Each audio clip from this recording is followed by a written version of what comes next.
This is my book, The War Within. It's a story of my life from my birth until this day. I wrote it as a testimony and hope that it is a blessing to everyone who can look into it and read it. Yeah, I'd like to talk about some of the experience. I can't bring them all out because the book is more in details, and because I was brought up in the German society during World War II, during the Hitler time, when we were brainwashed, and I'm honestly saying it, we enjoyed the Hitler time and the marching on the streets and singing the songs that we will conquer the whole world someday. When we were immigrants from Silesia, we went to the train station. My mother, my grandmother, and my sister and her children, when we were caught in a bombing by the Russian Air Force.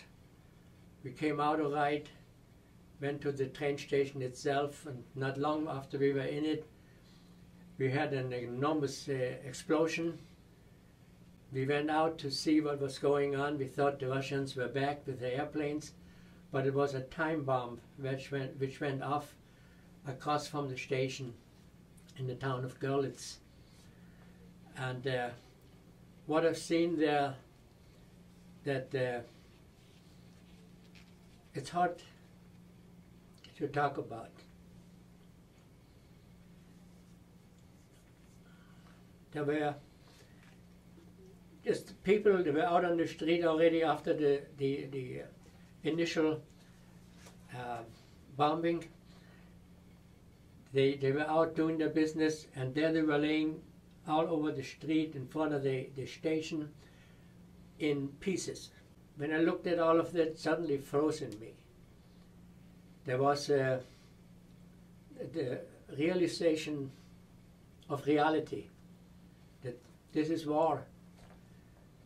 And what I experienced at that time,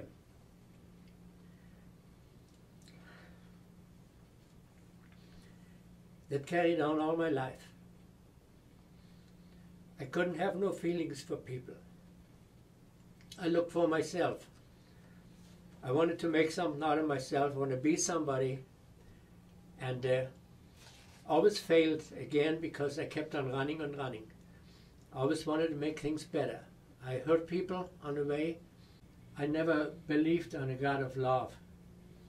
And I must honestly admit I was afraid of God. But I believe that things in our life, they impact our personality.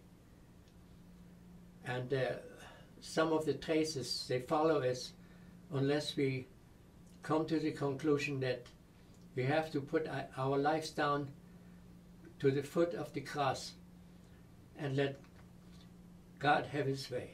When I spoke about these things in my book, I want the reader to know that I'm very honest about it.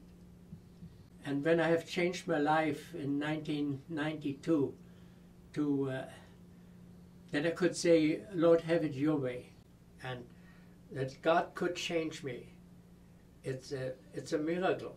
And I believe that He can change everyone who's reading this book. It took me a long time, and God's way to lead me through difficulties before He finally could make me realize it isn't all about me.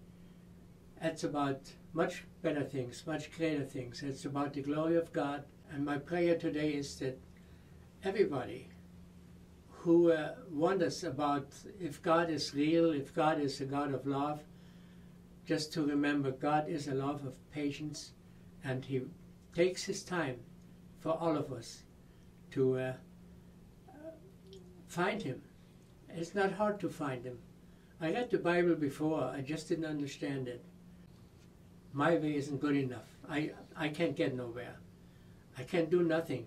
Everything I touch is running through my hands like water. I wish that these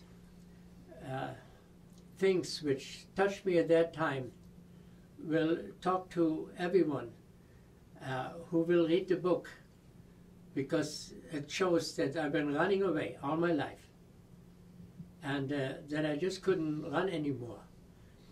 I would have to decide either I want to serve God or I don't want to serve God.